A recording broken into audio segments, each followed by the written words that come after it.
Mike North. You can hear him every Sunday night at 9. You can hear him with Steve Cochran every Friday afternoon at 5:50. Watch him daily.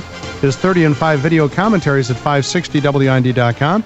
Good morning, Mike. What's up, guys? How you going? You getting ready for All-Star game? Well, I was going to ask you. I know you're going to watch the game because you're in the business, but I haven't watched an All-Star game with any interest, even nowadays when it's supposed to mean something. Have they really lost their luster at this point? They did, but now it seems to be back with the influx of young stars, Trumbull, Trout, Bryce Harper.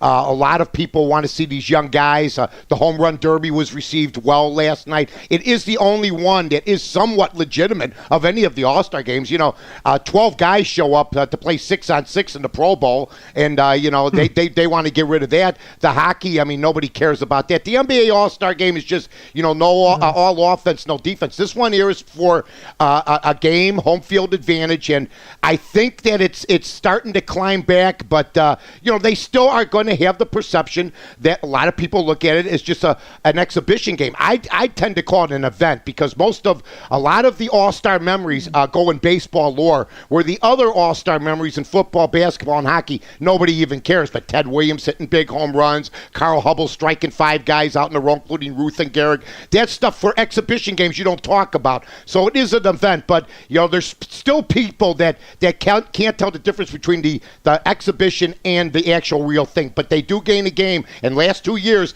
the National League has gotten that home field advantage and has won in the World Series. Yeah, I guess it does matter.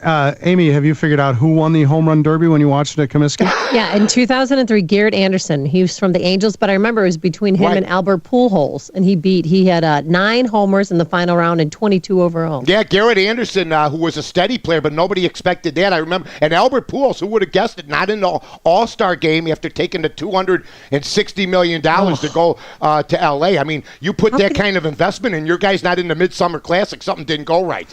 I had a girlfriend a number of years ago. Really? Turning the tables here. Who told me after we had been going out for a while that one night she was out with Kurt Heinrich and had to drive him to the hospital. She never did tell me the rest of the story, but he's in the news this morning. Are you excited about that? Kurt Heinrich. Well, you know what? You got a guy that has been with the club since 2003. He was their first pick. He knows the system. The players like him. He's tough. He basically gets lost in Atlanta. Who doesn't? He went to Atlanta, and you know what? It just never panned out there for him. But I think it's a great pickup. Derrick Rose isn't going to be around till probably March or April. So, I call this almost a lost season. If they would happen to get into the playoffs, I don't know what would happen if Derrick Rose was able to come back in April and May. Do you play him the last month or two? I guess if he's okay, you try it. But next year, basically going out to get Kirk Heinrich, you got Teague as the other point guard. So they're planning on playing most of the year, if not all of the year, without Derrick Rose next year. And it's good for Kirk. He still has his home here in the suburbs. Right. He still plays hard, Amy. People love him. He's a likable guy. Comes out to give 100%. Of course, nobody's going to replace Derrick Rose, but he will be a guy that will facilitate, make the club. You still got Noah. You still got Boozer. You still got Taj Gibson. You still got players on this team that can perform. So he is a steadying influence in a year where you're missing your leader. And then Tony Kukoc will come back next week. Is that right? Yeah, Tony Kukoc is going to come back, and Will Perdue was seen around the United Center looking for his shorts. Still has that bump on his shoulder. All of them. Those were the great years. And, Will Perdue was a number 1 pick, and he's parlayed into sportscasting. I thought he was down surfing, and he's the guy from... That's Luke Longley. Oh, that's Luke Longley. He bought 26 miles. I get all those white people mixed up. I used to call Luke Weddington and Purdue 21 feet of useless white center. And you know what? Go out there, foul shack, and then come back to the bench. My God, Luke Longley bought 26 miles of beachfront property in Australia. He should just call it Jordan's bluff, because Jordan's the guy that made that money for God's sake. 21 feet of white guys. 21 feet of useless white center. I used to tell Weddington that. He goes, well, I did.